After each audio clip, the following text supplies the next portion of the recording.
कोई अपनी बातों के लिए फेमस है तो किसी का अलग अपना स्टाइल है, तो किसी ने अपना अलग स्पेशल मसाला बना रखा है। कचौरी और पानी पूरी बेचने वाले भैया भी वो कर पा रहे हैं जो हमारे देश के 95% से ज़्यादा युवा नहीं कर पा रहे हैं। लाखों स्ट्रीट फूड वेंडर है इंडिया में, लेकिन कुछ ही फेमस है और पैसा कमा रहा है, जबकि ज़्यादातर अभी केवल सरवाइव कर पा रहे हैं। उसने सालों की मेहनत से एक चीज़ डेवलप किया है जो ज़रूरत होता है इंजीनियर और साइंटिस्ट को भी, अगर वो कोई नया चीज़ बनाना चाहता है। सुनो, पानी पूरी और कचौरी बनाने का बेसिक रूल्स है जो ओपन है, कोई भी आदमी उसी उपयोग करके पानी पूरी और कचौरी बना सकता है।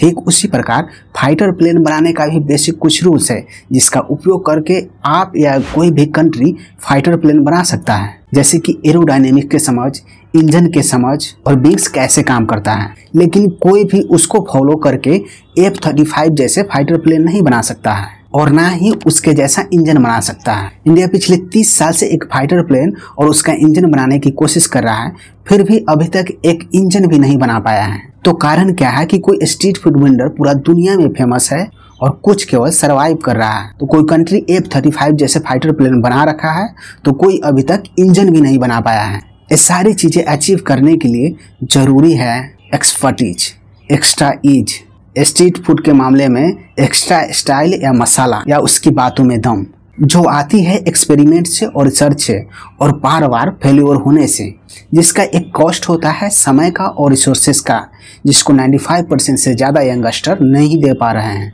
और तो हमारा कंट्री भी नहीं दे पा रहा है। यूएसए लगभग 1 ट्रिलियन और चाइना लगभग 600 बिलियन US$ के आसपास रिसर्च एंड डेवलपमेंट पे स्पेंड करता है। वहीं हमारा इंडिया केवल और केवल 65 बिलियन US$ स्पेंड करता है, यानी कि हम लोग GDP के केवल 0.6% ही स्पेंड कर पाते हैं रिसर्च एंड डेवलपमेंट पे, मतलब ऊँट के मुँह में जीरा, जबकि US 5 to 6% स्पेंड करता है। आज से लगभग 5 साल पहले मैंने एक चैट बॉट बनाया था जो कुछ हद तक चैट जीपीटी जैसा ही काम करता था। ऐसा कोई बात नहीं है कि मेरे माइंड में चैट जीपीटी जैसा मॉडल का कोई ख्याल नहीं आया, ख्याल आया जरूर था, लेकिन कमी थी एक्स्ट्रा एज की, जो आता है एक्सपेरिमेंट से, जिसके लिए ज़रूरी है रिसोर्सेज, मतलब पैसा, जो हमारे पास नहीं था।